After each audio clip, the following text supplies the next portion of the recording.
بسم اللہ الرحمن الرحیم۔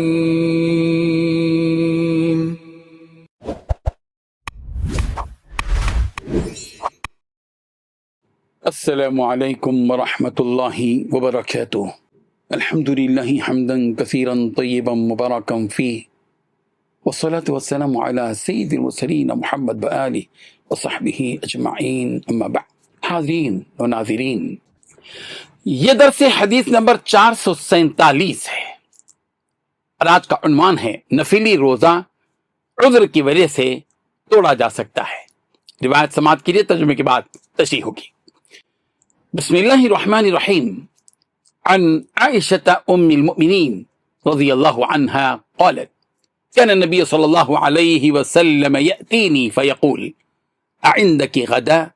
فأقول لا، قالت فيقول إني صائم، قالت فأتاني يوما فقلت يا رسول الله إنه أهديت لنا هدية، قال وما هي؟ قلت حيث، قال أما إني أصبحت صائما، قالت ثم أكل، رواہ الترمذی۔ ترجمہ یوں ہے، حضرت سیدنا عائشہ صدیقہ رضی اللہ عنہا سے مروی ہے، وہ فرماتی ہیں کہ نبی اکرم صلی اللہ علیہ وسلم میرے پاس تشریف لائے اور فرمائے کیا تمہارے پاس صبح کے وقت کا کھانا ہے؟ تو اگر میں کہتی نہیں تو آپ صلی اللہ علیہ وسلم فرماتے میں روزے سے ہوں۔ فرماتی ہیں ایک دن میرے پاس کچھ آیا تو میں نے کہا یا رسول اللہ میرے پاس ایک ہدیہ آیا ہے۔ آپ صلی اللہ علیہ وسلم نے پوچھا کیا ہے؟ میں نے عرض کیا حیث، یعنی پنیر اور خشک کھجوروں کا حلوہ۔ آپ صلی اللہ علیہ وسلم نے فرمایا میں صبح سے روزے سے تھا، پھر آپ صلی اللہ علیہ وسلم نے اسے تناول فرمایا۔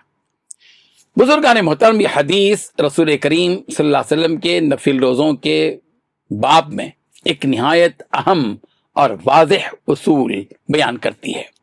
اس سے معلوم ہوتا ہے کہ نفل روزہ رکھنے کی نیت صبح کے بعد بھی کی جا سکتی ہے، بشرطے کہ انسان نے اس وقت تک کچھ کھایا پیا نہ ہو۔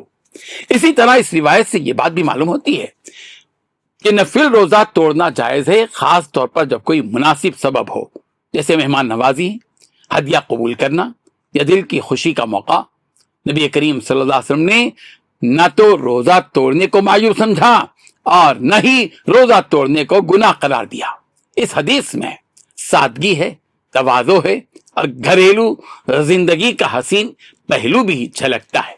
آپ صلی اللہ علیہ وسلم گھر آ کر از خود کھانے کے بارے میں دریافت فرماتے تھے اور موجود نہ ہونے کی صورت میں بغیر کسی تکلف کے روزہ رکھ لیتے تھے۔ اللہ اکبر۔ یہ حدیث ہمیں یہ درس دیتی ہے کہ عبادت میں سہولت بھی ہے، اعتدال بھی ہے، حکمت کو بھی اختیار کیا گیا ہے، اور دین انسان پر بوجھ نہیں بلکہ رحمت بن کر آیا ہے۔ اللہ تبارک و تعالی ہمیں ان حقائق کو اور ان باریکیوں کو سمجھنے کی توفیق عطا فرمائے، آمین۔ وآخر دعوانا ان الحمد للہ رب العالمین۔